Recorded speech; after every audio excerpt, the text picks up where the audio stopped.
Hi there, and welcome to this video. So this video is a companion to a series of uh, PDFs that I'm sharing with the classroom.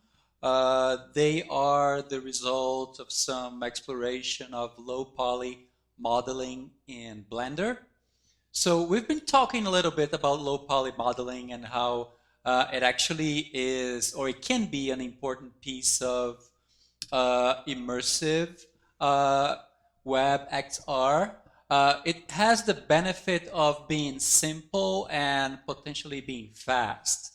So what we want to convey here is actually the elements that can make up a scene or a environment or a story without being too obsessed with making it hyper realistic. So we're going to be looking at a workflow here in Blender, and this workflow created by a designer, a game designer, called Infenzia. And in this workflow, we're going to be also looking at this method of coloring the low poly models using a image as a texture. So we're going to be using a UV mesh to color the models, and this image that we're going to be using is a super tiny 8 by 8 pixel grid image, which basically it's a color palette. I'm sharing this image for you or with you in our Google Drive as a reference, so you can use it if you like. I'm also sharing a blank PSD, which will allow you to create your own palette for your own project if you want to explore this method further. All right, so I'm really excited about this. I'm going to be showing you the setup in Blender and how to use the UV coloring in this process next. Before we get into the Blender setup, I just wanted to show this image we're going to be using as a texture um, and color palette in Blender for the low poly modeling. It's a very small image. I just wanted to point that out, how really incredible this is. We're actually looking at it right now in Photoshop, and you can see it's so small that uh, it's almost impossible to look at it in a way. So I'm going to zoom in so we can see that it's a color palette, right? So every square in this image, it's actually 1 pixel, 1 pixel large. So we are looking at a 8 pixel by 8 pixel image here. What it's amazing about this is that, well, latency. It'll be super fast to use it because it's so small. Instead of using large images as texture, um, if we get to use something low res or really a light such as this, it really um, makes the process faster. And even if we are exporting models to A-Frame as GLTF or OBJ or even to Unity, starting with something like this will make the process, I think, a little bit easier. So this is the image. If you want to look at the image size, we can look at it here. And now it's showing centimeters, but you can see that it's 8 pixel by 8 pixel. And just to prove it, I'm going to change to pixel, and we can see that it's 8 by 8. Right now it has 192 bytes here in Photoshop. So I'm sharing this image with you. You'll find it in the drive. Also, I'm sharing this, which is basically a blank PSD with some guidelines that you can fill in with your own color palette, so you can do your own experiments there, this way. So right here in Blender, the first thing I want to point out is basically just UV mapping in general, how it works, how we can use a basic image to create a material um, or as part of a material. We start with an object, so I'm going to add something to the scene here, maybe an icosphere to begin with. I'm going to zoom in a little bit. And we have the material tab here in Blender. Right now, I don't have any material, so the first step would be to create something new. And once we create something new, it adds the standard material or the standard surface type, which is the principal BSDF. So the 3D graphics deals a lot with specializations, I guess. If you can specialize in certain areas such as animation, such as modeling, and also such as creating materials and substances and textures and such. Because it has a lot of specificity and technique involved into the creation of a material, especially if we're thinking in terms of realistic material. For us, we're taking a more easy intro kind of approach. And, well, we're actually working low poly here, so it's going to be more introductory. But one thing to point out, and one thing that we actually have experienced also in Magica Voxel, is that we have a base color. We have things like the metallic quality and the roughness or the rough quality that have to do with how it reflects light, how reflective it is. And we have those things here as well. We do have a base color. We do have a metallic feature. We do have a roughness feature here. We looked in A-Frame at the normal, how we can use a normal to actually create bumps on a surface. We also have that over here. The base color here could be changed, and I could change the color of this icosphere just by clicking on that little swatch and then have it visible. But then you may be thinking, well, I have that on my icosphere, but I don't see it. Well, here in Blender, you have to go to a material view to actually see that texture. But talking about UV mapping, what do I need? Well, on the base color, I'm going to add a image. So I'm going to click next to base color. So instead of that base or on that base, on top of it, I'm going to add a image texture. So if we look at it, now it's kind of changing it, but I get an option to open this image texture somewhere. And I should have something here that I downloaded from textures.com. That I can use as part of this example. I'm going to use an albedo that I downloaded, and this is not too large. It's a 1K albedo, so let me try that. Open this.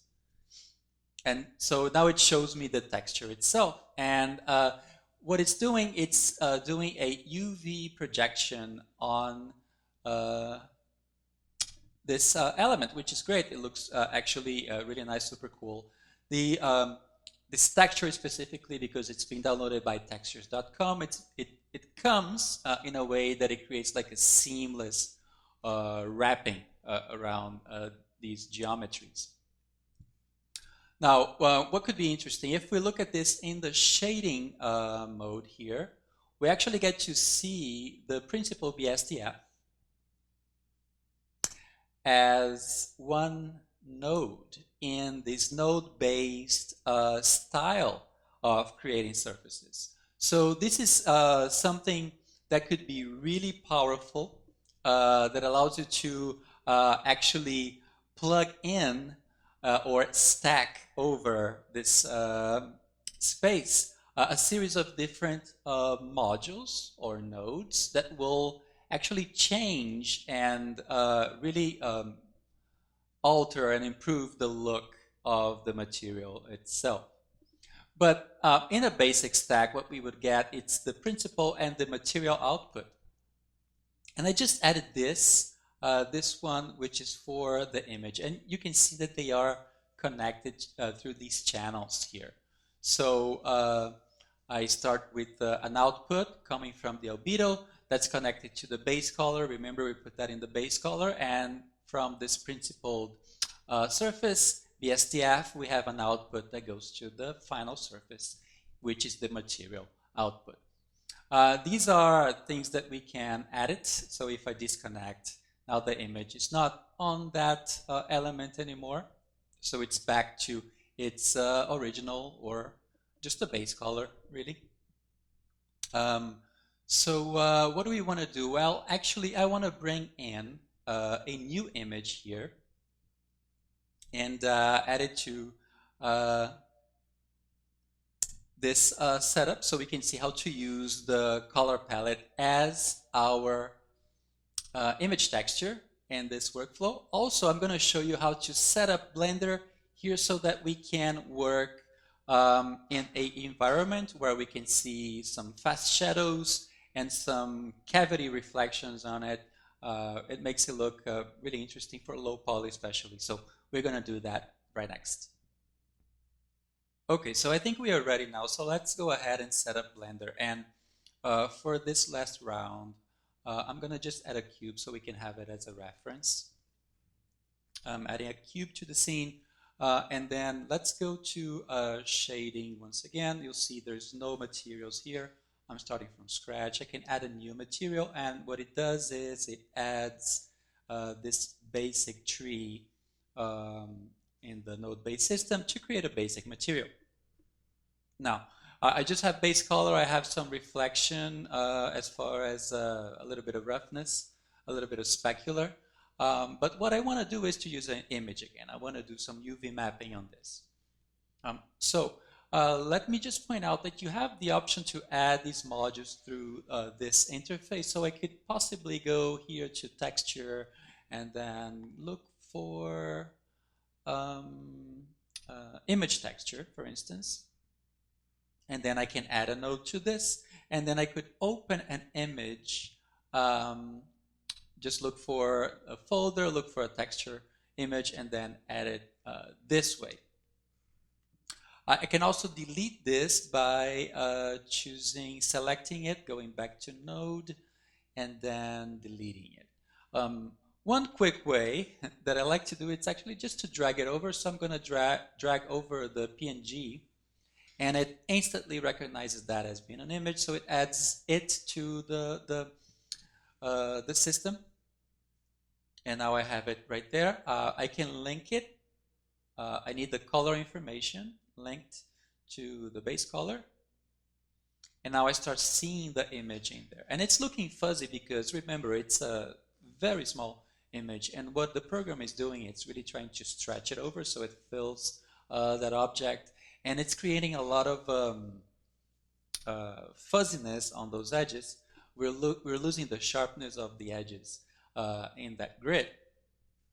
So there's an issue of interpolation happening here. And the way to fix that would be to go to the module itself where it says linear and then change that to closest. And now it becomes sharp once again. Now let me go back to layout and look at that in layout. And as you can see, I can't really see anything because the interface itself, it's not set to show as texture. So I want to change that. Remember that we can look at the pie menu for looking at the different types of renderings in the viewport in here. The shortcut is Z, and I can look at the pie menu, and we have wireframe, we have solid, which is this, we have the material preview, which is what we were looking at before, and we have the render preview, which is the more sophisticated one that makes use of the more sophisticated render engines, and it's also slower. So in here, I want to be able to see that texture in here. So one thing I'm going to do, I'm going to be tweaking this over here on the top right, that drop down, which is the settings of the viewport shading. And right now, I'm in solid. So this is solid, okay? Solid view, and I'm looking at the viewport shading, and I'm just seeing material, and this will not show me texture. So one way for me to start seeing the texture would be to click on texture, and then I can see the texture in this view. And this is a fast view, which is something I love. For my modeling process, I'm going to be actually working in the UV editing mode. And why am I going to be working in the UV editing mode? Is because I want to be able to see the UV map with the color palette and actually select the colors. And going to UV editing, I have this default setup, which shows me the object, the geometry, and to the left, I should be able to see the UV map or the image texture. And it's actually right there. I can kind of see it. It shows me the basic palette.png. It's just really tiny. I have to zoom in, so I'm going to do a scroll. Let me just quickly scroll this, and I can see the image. Also, since I'm in object mode here, I'm in object mode, so pressing tab, I switch back and forth. I'm in object mode, so I have the ability to edit the object. I can see the edges of my cube and how it's being projected on it. Again, I need to go back and do that thing where I can see texture again. So now I can see how the projection is happening on my cube. And these elements here, they actually behave as a geometry. So I have vertices, I have edges, and I have also these faces, right? The areas here. So I can manipulate these and actually change the way the texture is projected if needed. Okay? I can also do an A and select all of these at the same time, and then maybe move them around or scale, which is something I'm going to do in a second. But just to finish up the look development of this setup, I'm going to go back to the viewport shading, and then I'm going to add shadow. I want to see some shadows as I'm working, and this will create some quick shadows. And I want to see this thing, which is called cavity, and the cavity will actually just add to the edges of the geometries a little bit of occlusion, which will look like a glowy edge to them, which is perfect for low poly modeling and for the game aesthetic. And so I'm going to choose both as a type of cavity, which will give me two things, world and screen. And I'm just going to crank them up all the way up. And you see that it has a system of ridges and valleys to create these, it adds a little three-dimensionality to those edges. And just by increasing those, you can see it's almost as if I was actually making models like with paper. It's the way I look at it. If you're folding paper on the edges, it reflects light in a certain way. And so where it's close to the edge, it's highlighted. Where it's right next to it, it's a little darker. So it creates that fold feeling to it, which I find interesting. And so, okay, so that's the basic look here in the viewport. And to the left, I have my points of my UV wrap selected. Remember, I could use the selection box here and select these. I also use select all by pressing A. So I have all of those selected. I'm changing to move tool, and I'm going to do this. I'm going to press S to scale, and I want to scale this down. Notice that if I scale this UV down here, what you see is start to get more flat in terms of colors, right? It's because I'm just making that really small. So it's not picking up a lot of swatch colors in this grid, just a few now. So here's the trick. I'm going to escape this, and I'm back at where I was. I'm going to do a scale, so press S and then press 0. A scale of 0 will give me just a point and press return. Just a point on my UV map. And with this point, I can basically just move it around and select any color I want. And that's the magic of the process. And it looks cool. Another thing we can do here is, another easy thing to do would be to maybe select just a face. And I'm here in face mode, I'm selecting a face, and then I can just change the color for that specific face. So we can do these quick adjustments to the model. We can create something low poly and change the color, and that's how it gets to be presented. So this is the basic setup. I hope you enjoyed this. I'll see you in the next video.